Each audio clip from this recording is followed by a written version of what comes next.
Hello everyone, my name is Putu Heny Karmilayanti. Right now, I will explain a material about cooking methods. So before I start to explain the different types of cooking method, the first thing that you should know there is about cooking method definition. So what is cooking method? The cooking method is technique of processing food from raw materials into cooking ingredients so that it is easy and ready to be consumed. So there are three types of cooking methods. The type are dry heat cooking, moist heat cooking, and combination heat cooking. So each of these methods used heat to affect food differently. So all cooking techniques from grilling to steaming can be grouped under one of these three methods. Knowledge of cooking techniques allow you to work with a variety of ingredients and kitchen equipment to achieve consistent flavorful results in your cooking. So like what I said before, types of cooking methods, we have dry heat cooking, the second one is moist heat cooking, and the third one is combination cooking. Without any further ado, I will start to explain you to the first type of cooking method that is dry heat cooking. What is dry heat cooking? So dry heat cooking refers to any cooking technique where the heat is transferred to the food item without using extra moisture. So this method typically involves high temperatures. There is about 300 Fahrenheit or hotter. In these cooking method types, we also have 8 different type cooking methods included in it. So the first type is sauteing. So sauteing is performed over a burner in a hot, shallow pan and uses a small amount of oil or fat to coat food for even browning. So sauteing requires a hot pan before cooking. When sauteing, it's important to heat the pan until it's hotter for a minute. Then add a small amount of fat, such as oil. So you can let it up before adding ingredients to the pan. The second one, we have pan frying. Maybe this word is familiar from the cooking methods. So pan frying is a dry heat method of cooking by relying on oil or fat as the heat transfer medium. So pan frying closely resembles sauteing, but pan frying uses slightly fatter and slightly lower temperature than sauteing. So this makes it a good method for cooking larger pieces of meat that need longer to cook. Next, we have 2 types that is similar. The first one is roasting. What is roasting? Roasting is performed inside an oven and uses indirect heat that cooks from all sides for even browning. So the second one is baking. Baking is used when making bread, rolls, and cakes. So the word roasting and baking are largely synonymous since they both describe a method of cooking an item by enveloping it in hot, dry air. So roasting and baking require that the food be uncovered when used as a dry heat cooking method. So that it's the hot, dry air that delivers the heat, not the steam of the food. So despite the similarities, depending on whom you ask, roasting and baking can mean slightly different things. Some chefs only use the word baking when speaking of bread, pastry, and other bakery items. Some may use the word roasting for only when referring to meat, poultry, and vegetables. but use the term baking for fish and other seafood. Next, we have deep frying. Deep frying is a cooking method on which food is simmered in hot fat, traditionally lard, but today most commonly oil.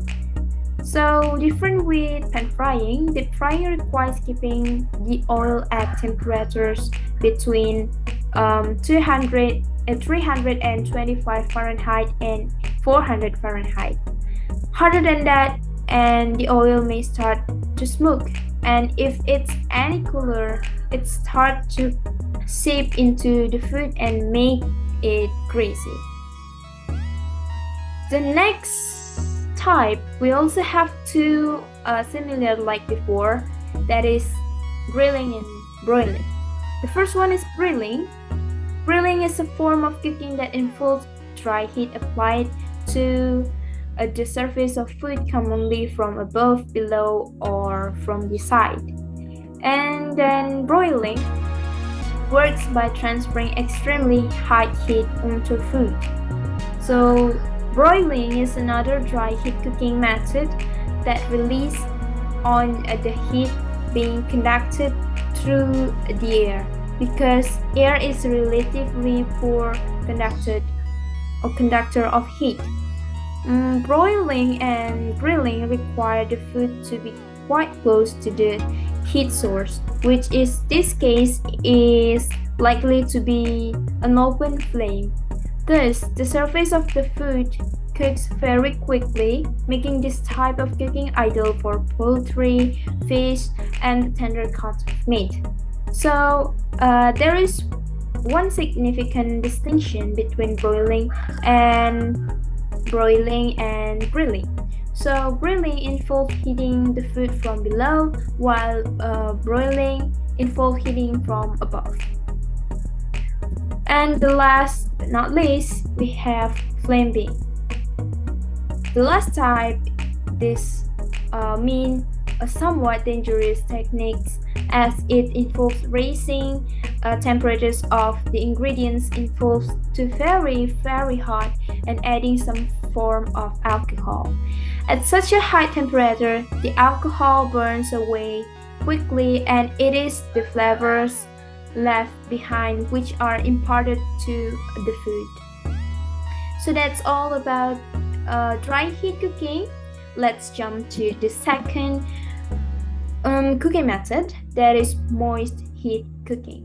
What is moist heat cooking? As the name indicates, moist heat cooking relies on the presence of liquid or steam to cook foods. This method can be used to make healthy dishes without any added fat or oil. Relative to dry heat cooking method, moist heat cooking uses low temperature and anywhere from 140 Fahrenheit on the low end to a maximum of 212 Fahrenheit degrees, which is as hot as water can get.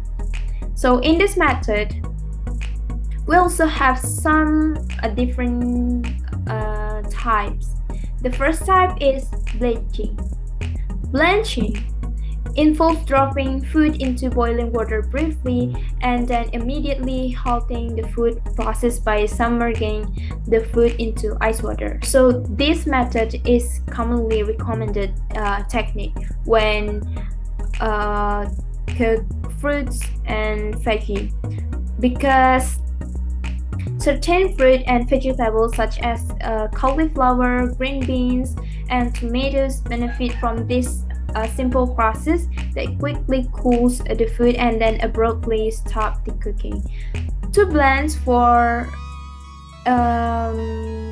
food is briefly immersed in boiling water, often just a minute or 2 minutes, followed by an ice bath to rapidly cool off the food. And second is boiling. Maybe we familiar boiling with cooking with an egg.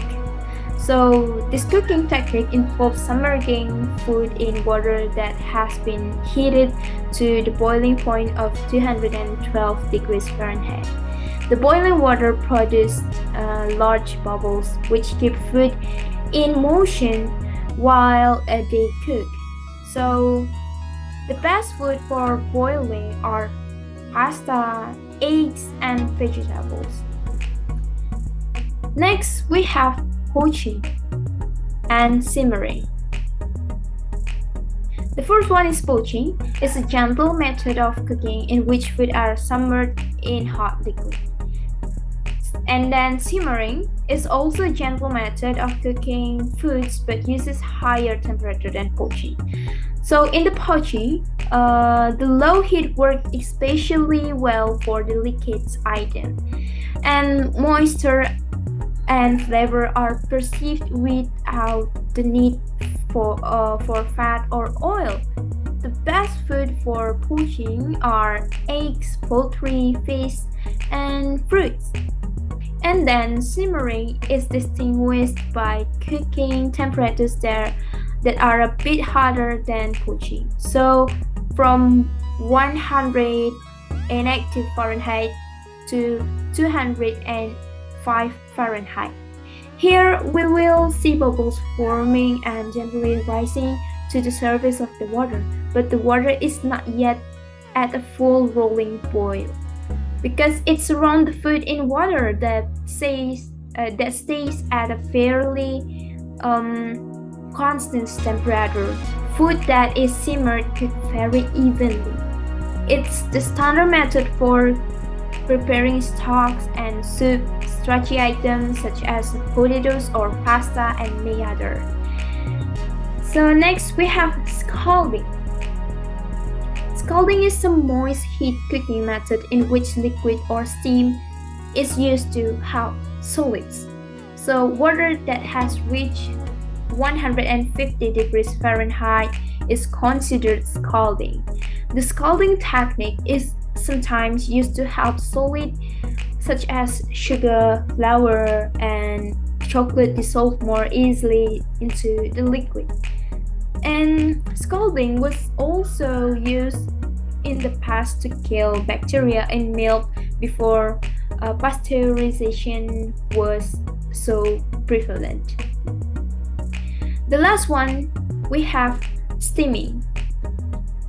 In steaming, water is boiled continuously to produce a steady amount of steam. So steaming is very gentle, making it ideal for cooking seafood and other delicate items.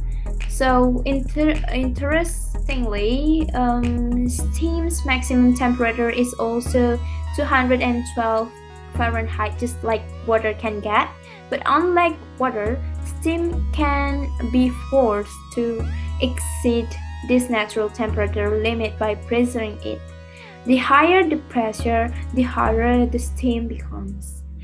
And we also have the last cooking method, that is combination cooking. Combination cooking utilizes both dry and moist cooking methods. Food are cooked in liquids at low heat for an extended period of time, resulting in a four tender products. This technique works with the tallest cuts of meat, gradually breaking down fibers until they melt into the liquid. So, in this combination cooking method, there are two different types of cooking method. The first one is braising. During braising, foods are first seared in a hot oil pan and then transferred to a larger pot to cook it in hot liquid. The foods are only partially submerged in simmering water, broth, or stock. So braising is a great method for producing four tender meats that fall off the bone. So this method is the best method for cook food like meat, vegetables, and legumes. the last, we have stewing. Stewing is the process of cooking ingredients in small pieces and takes a long time. So the key difference between stewing and braising is that food are completely submerged in the hot oil, while stewing instead of being partially submerged. Small cuts of meat are used in a stew, but the word of slow cooking at low heat is the same. The best food for stewing are meat and vegetables, like in braising. So that's all about my explanation about cooking methods. I hope my explanation can help you to understand each of the type in cooking method, and you can also try to this cooking method in your cooking activity. So that's all from me. Thank you for listening and see you next time.